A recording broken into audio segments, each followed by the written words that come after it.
बिस्मिल्लाहिर्रहमानिर्रहीम। अस्सलाम वालेकुम दोस्तों, उम्मीद करता हूँ आप बिल्कुल ठीक ठाक होंगे। दोस्तों आज है 8 अगस्त सन 2021 और दिन है इतवार का। माशाल्लाह से न्यू वीक स्टार्ट हो चुका है और उम्मीद करते हैं कि इसी हफ्ते कोई ना कोई न्यूज़ हो सकता है, मे भी हो सकता है कि ओमान सुप्रीम कमेटी की तरफ से कोई ना कोई न्यूज़ आए। वो चाहे वीज़ा के हवाले से हो, वो चाहे एयरपोर्ट के हवाले से, वो चाहे लॉकडाउन के हवाले से, किसी भी तरह की मे भी शायद इस हफ्ते अगर आएगी तो वो इंशाल्लाह आपके साथ शेयर करेंगे। इसके बाद में जो अब तक इस साल ओमान के अंदर जो फलाही तंजीमें हैं उनको जो अतियात वसूल हुए हैं उनकी तकरीबन जो करीब करीब 3.5 मिलियन ओमानी रियाल के अतियात वसूल हुए हैं। और वो जो फलाही तंजीमें हैं वो अतियात लगाती हैं उन अफराद के लिए वक्फ़ करती हैं जो माली मुश्किलात में फंसे हुए हैं। वो चाहे कोविड-19 की वजह से हो, वो चाहे किसी और ऐसे ही दूसरी मुश्किलात में हों।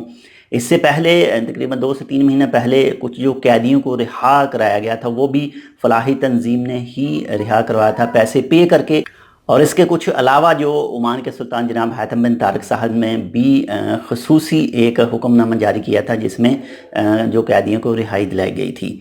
तो बाकी जो फलाही तंजीमों के पास इस वक्त जो टोटल अतियात वसूल हुए हैं उनकी तादाद है 34,49,000 और 676 ओमानी रियाल इस साल अब तक जो जमा हो चुके हैं। तो अब बात करते हैं सलाला खरीफ की। अल्हम्दुलिल्लाह से पिछली दफ़ा तो सलाला खरीफ नहीं हो सका था, लेकिन इस साल थोड़ा सा आप उसको हाफ कह लें, क्योंकि जिनको वैक्सीन लग चुकी है वो ही सलाला का सफ़र कर सकते हैं। लेकिन बनिस्बत पिछली दफ़ा के इस साल जो सलाला के अंदर जो इस सीज़न में कारोबार लोग करते हैं, वो चाहे फ्रूट की दुकानें हों, फल की दुकानें हैं या इसके अलावा कुछ दूसरी शॉप हो, तो अल्हम्दुलिल्लाह से उनके पास जो टूरिस्ट वगैरह हैं वो भी पहुंचना शुरू हो गए हैं। और आहिस्ता आहिस्ता करके सलाला के अंदर जो थोड़ा सा रश है वो भी बढ़ रहा है। तो इसी मुनासबत से जो होटल हैं दफार में, उसमें कहा गया था 75% जो हैं वो आदमी वसूल कर सकते हैं।